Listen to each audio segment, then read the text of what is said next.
Have you ever wondered about the origins of Santa Claus? I mean, where does this whole image that we're all so familiar with of Santa Claus come from?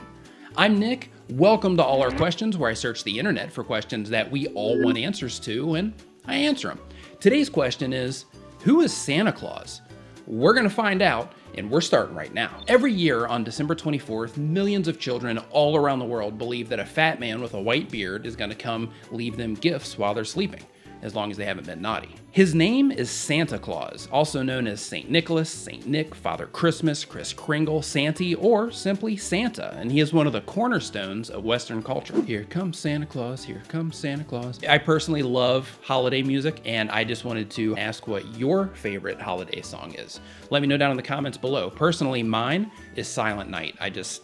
Gives me chills. Love it. The origins of Santa Claus can be traced all the way back to 4th century AD with the rise of St. Nicholas, who was a bishop in Myra, which is a city in modern-day Turkey. St. Nicholas became well known for his generosity and kindness, and stories were told of his great fortune being donated and of him traveling to poor villages, saving children and unmarried women from destitution. After his death, he became a patron saint of children and was given his own feast day that fell on December 6th, and since he was the most popular saint in Europe, this became a widespread day of celebration. Around the same time of St. Nicholas's popularity, the Catholic Church named the 25th of December as the day of celebration for the birth of Jesus in an attempt to Christianize the German pagan winter celebration of Yule, which fell on the same day. During Yule, pagans would traditionally worship the god Odin, who was a large male with a white beard that would fly through the sky, and these elements of Odin began to influence the image of St. Nicholas.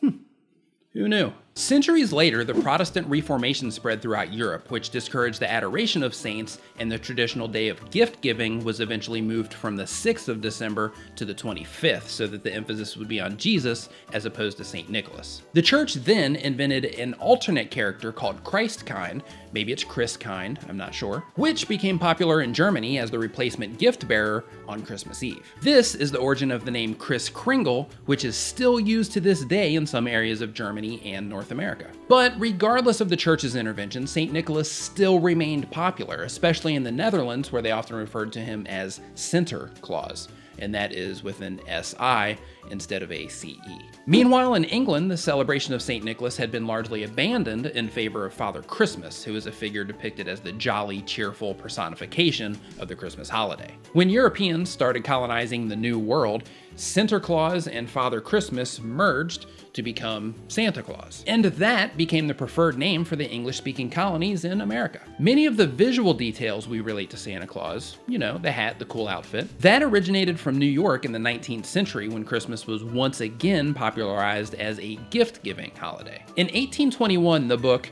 A New Year's Present to the Little Ones from 5 to 12 was published. It described the character Santa Claus as an old man driven by a sleigh pulled by reindeers. Now all this stuff is starting to come together a little bit, right? Well, it gets better. A few years later, the poem The Night Before Christmas, which is also known as A Visit from St. Nicholas, was published, which depicted a jolly man with a round belly landing on the roof with a large bag full of gifts for children. Both of these publications were hugely popular, selling millions of copies each, so the word was getting around about Santa Claus. Then, in 1863, an American cartoonist, Thomas Nast, created an illustration of Santa Claus for the magazine Harper's Weekly.